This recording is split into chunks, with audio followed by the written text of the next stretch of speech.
President Uhuru Kenyatta clearing the path for Musalia Mudavadi's presidency in 2022. Let me ask you a very simple question. Assuming today the Kikuyu nation and the Luhya nation decides to vote for Musalia Mudavadi, do you think there's anything which can stop them from making Musalia Mudavadi the president of the Republic of Kenya? In this video today, I want us to look at why I strongly believe that President Uhuru Kenyatta might be strategically clearing the path for Musalia Mudavadi's presidency in 2022. But before we do all those, if you're watching this video for the first time, I want you to take a second or two and click the subscribe button so that next time we produce a video like this, YouTube will automatically notify you. And to the subscribers, I want to continue thanking you guys for your continued support.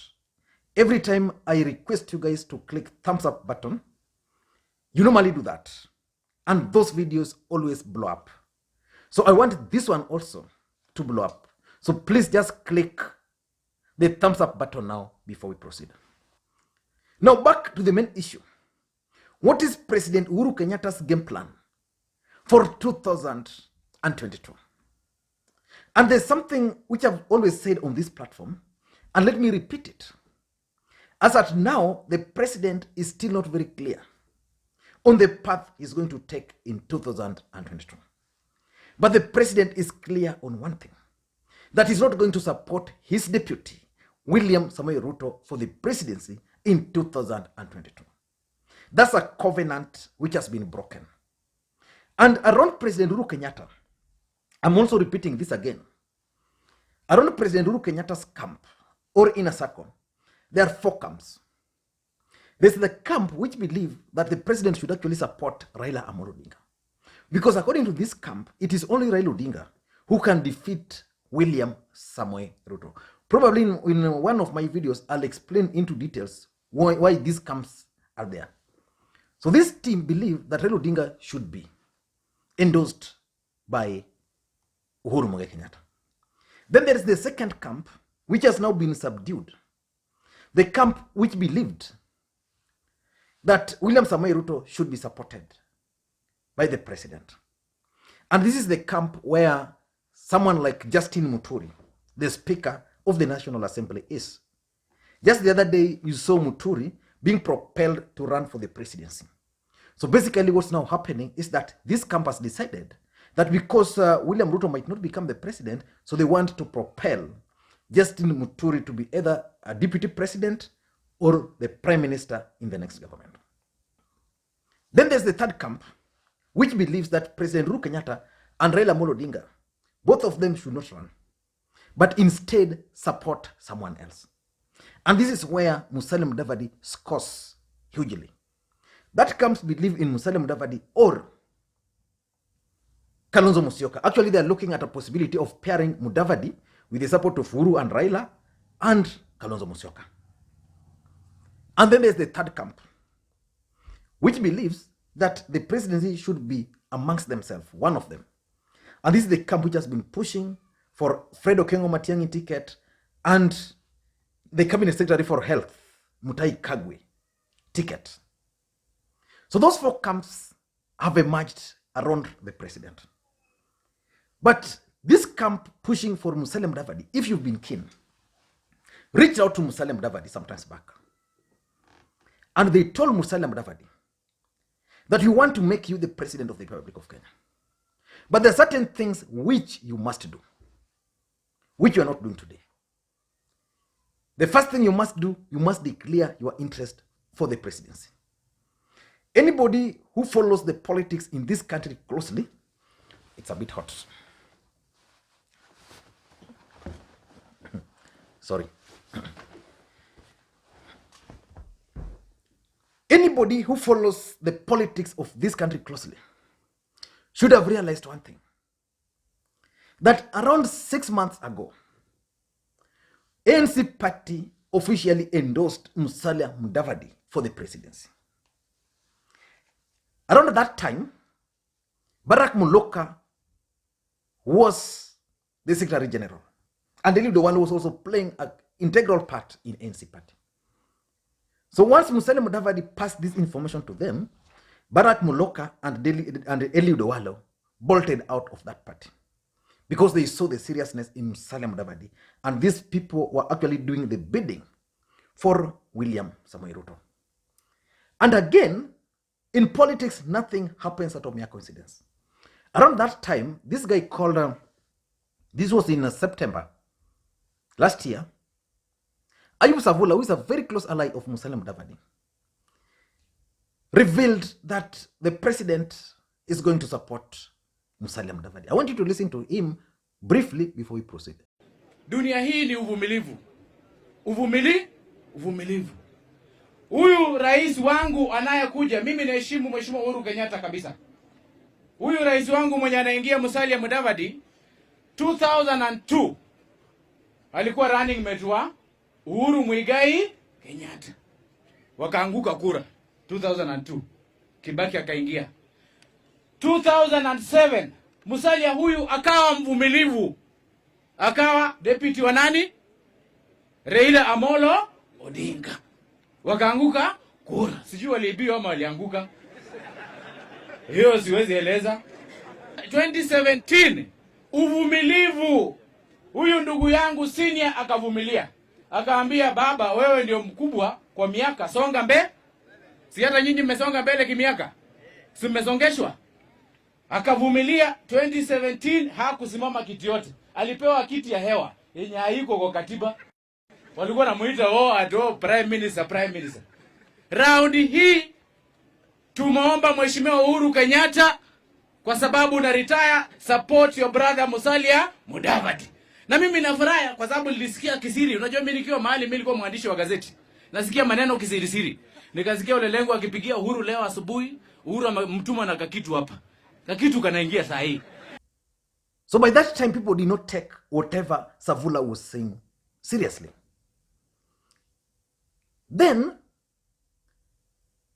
late last year, I think early this year, Savula again was recorded revealing President Uhuru Kenyatta's secret plan for Musalia Mudavadi. Listen in briefly. As ANC, we have engaged the president. We had a meeting with him, and we have had several meetings with him. The president is willing to support Honorable Musalia Mudavadi as a compromise candidate to become the fifth president of the Republic of Kenya. Thank you. That one I can talk with authority. I've sat in those meetings.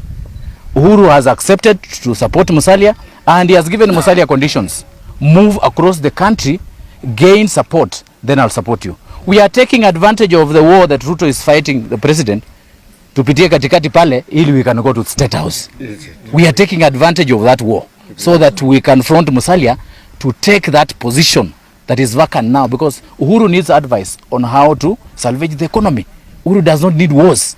Uhuru needs advice on how the small disbursement on projects that can be realigned from bigger projects, we go to economy that is facing mwananchi. We are also negotiating with Raila Amolo Odinga. We are asking him, Baba, the only way for this economy to be revived, the only compromise candidate is Musalia Mudavadi. And then there was this funeral in Vihiga.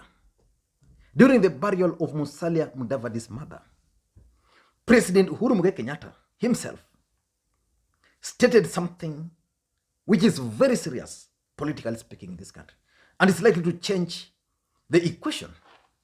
The president, responding to William Ruto's dynasty versus hustler narrative, challenged them that if your logic was about the two families or three families who have ruled this country, then it was safe for the president to say that only two tribes have ruled. I want you to listen to the president briefly. Na kama kwa ukweli wale ambao waliongea kama unachoka na familia hii, unachoka na familia hii, sasa ni nafasi sijui ya nani. Basi kama hiyo ndio thinking ama logic. Hata mimi naweza nisimame hapa basi niseme kuna jamii tu mbili za Kenya ambazo zimetawala, labda ni nafasi ya jamii nyingine pia kutawala. Au ni namna gani jameni? Au ni namna gani? Au ni namna gani? Au ni namna gani?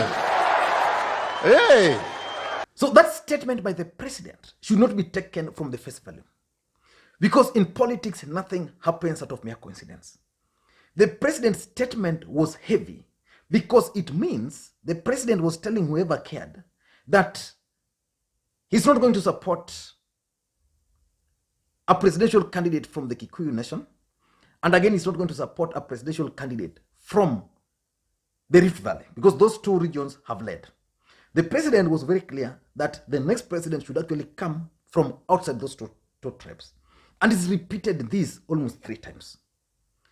So most people interpreted that to mean that either the president is pushing for Raila Odinga's presidency or Musalia Mudavadi's presidency or maybe some other person, which is of course is the truth. But that President Uhuru Kenyatta's statement was basically meant to rule out William Ruto in 2022. Now let me get back again to the camps around the president. So this camp is looking at the possibility of supporting Musalia Mudavadi. But they have 2 fears. The first fear they have is that Musalia Mudavadi is not consolidating his support base fully, which is the Luhya nation. And that's their fear. So Musalia Mudavadi was told to go back home and consolidate his support base. And this is why you should look at Musalia Mudavadi reaching out to Moses Wetangula. I'm not able to understand why he's not been able to reach out to the rest. But that's what he's trying to do. And that's why in Matungu by-election, if Musalia Mudavadi is going to lose that by-election, then these guys are not going to take him seriously. He must do everything possible to win in Matungu. Because these guys fear that probably Musalia Mudavadi is not consolidating his support base fully. The second thing they fear is the revolt from Raila Odinga's supporters. They believe that even if Raila Odinga was to support Musalia Mudavadi, then his support base may not be obligated to transfer their support to Musalia Mudavadi and therefore can benefit someone else. So they told Mudavadi, go consolidate your base. Then probably Raila Odinga, Uhuru Kenyatta can talk to him and agree to support you, but consolidate your base. Then the president is going to go to central Kenya and try to consolidate that base. That can explain the reason why the president has gone to central Kenya severally, including on that radio station, but was very clear that he has never told them that he's going to support Raila Odinga. But assuming today the president will go there, consolidate the base and tell them that this vote is going to go to Musalia Mudavadi. And in return, Musalia Mudavadi is going to give us this, this, and this. Remember, Musalia Mudavadi was the running mate to President Uhuru Kenyatta in 2002. So they are not new. But why do you think these guys believe that Musalia Mudavadi is the right guy for the job? Or is the right candidate? Because, of course, there's Raila Odinga. If Raila Odinga gets enough support from President Uhuru Kenyatta, there are several things which can happen. The first thing which can happen if Raila Odinga gets support of Uhuru Kenyatta is that his support base might decide for the first time again to get out and vote overwhelmingly. Because now they've always believed that they won, but never been supported by the system. So they've never been sworn in. So if Uhuru is going to support them, then they'll see the chance of Raila Odinga being sworn in. So they'll turn out in large numbers. So that's something which is likely to happen. But these guys believe that Musalia Mudavadi's candidature, number one, is acceptable. They believe that if Uhuru were to endorse Musalia Mudavadi, then someone like Kalonzo Musyoka would easily play ball. Raila Odinga can be talked to play balls. And the entire country is likely to even get the support in places like Rift Valley, in places like Northeastern Coast, Mudavadi is generally acceptable, even within the system. Those who are pushing for Raila Odinga's presidency will easily support Musalia Mudavadi. Those who are against William Ruto will easily support Musalia Mudavadi. So Musalia Mudavadi has that acceptability in him. So that's the first. Number two, there's also the central Kenya factor. These guys are saying that central Kenya is resistant or resisting Raila Odinga. But central Kenya is not resisting Musalia Mudavadi. Mudavadi has not been sold to them. So they're saying that because of central Kenya factor, which is President Uhuru Kenyatta's stronghold, because Uhuru Kenyatta would also not want to lose that support base. For him to retain that support base, then probably he needs another candidate, maybe not Raila Odinga.